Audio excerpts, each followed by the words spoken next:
नमस्कार दर्शक बंधु मु मानस आज मु आपण मानक पई नेकी आसीची सकाळर केतोटी ताजा खबर सेथिपाई भिडियोटी को संपूर्ण देखिया पई मोर अनुरोध चलंतु आजिर ताजा खबर उपरे नजर पकाइबा। आजिर प्रथम खबर दिल्ली रे हेबो कृत्रिम वर्षा। दिल्ली रे नूतन सरकार गठन होईची। दिल्ली रे अक्टोबर बा नवेम्बर मासरे प्रदूषण स्तर शेष रे रही थाए, तेणु नूतन सरकार एही ऋतु रे कृत्रिम वर्षा बा आर्टिफिशियल रिंग करिबा पई प्रस्तुत करूछंती।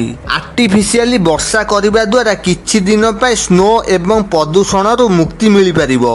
परवर्ती खबर तिरुपति रे गोमांस लड्डू विवाद को नै विवाद घेर रे आंध्र प्रदेश पूर्वतन मुख्यमंत्री जगन मोहन रेड्डी सेप्टेम्बर 28 तारिख रे तिरुमाला मंदिर गस्त बातिल करिसंती। सुरक्षा चिंता एवं विरोधी दलर नेता माने आस्था घोषणा पई दाबी करुथिबा बेले एही पदक्षेप निया जाइछि। टीडीपी बीजेपी एवं जनसेवा अभियोग करिसंती जे रेड्डी ख्रिस्टियान धर्म रे विश्वास करुथिबारु से मंदिर प्रवेश करिबा पूर्वरु तांको धार्मिक आस्था घोषणा करिसंती।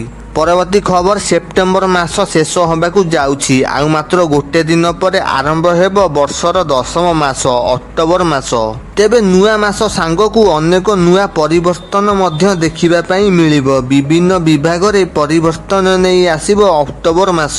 तेबे एई नूतन परिवर्तन साधारण लोक मानकर रोषेई घर ठारू आरंभ करी आपण मानकर बैंक अकाउंट उपरे प्रभाव पकई पारे। परवर्ती खबर बैंक ऋण को नहीं अड़ुआरे नाउगाँ ब्लॉक रो पूर्वतन बीजेडी सभापति तथा अलना सेवा समितिर सभापति सुजीत कुमार मल्लिक भारतीय स्टेट बैंक पक्षरु बारंबार नोटिस हेबा परे मध्य सुजीत ऋण संशोधन न करि पारिबारु बंधक दिया जाइथिबा संपत्ति को शुक्रवार दिन दखल रे नेइछि भारतीय स्टेट बैंक। परवर्ती खबर अंगनवाड़ी रे बाहरिला नियुक्ति। असाखी प्रार्थी माने ए नै आवेदन करि पारिबे। सबु गाँ रे वर्तमान अंगनवाड़ी चली। अंगनवाड़ी केन्द्र गुड़िक गर्भधारण समय ठारू अंतपान कराइबा एवं चिकित्सा एवं स्वास्थ्य विभाग द्वारा टीकाकरण पर्यंत सबु काम कराई थांती।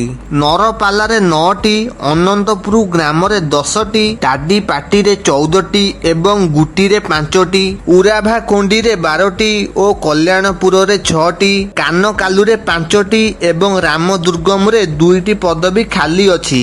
परवर्ती खबर पियाज और टमाटर भली नीतिदिनिया व्यवहृत पनीपरिबार मूल्य हठात बढ़िवा द्वारा साधारण लोक मानक पई चिंतार विषय पालटिछि।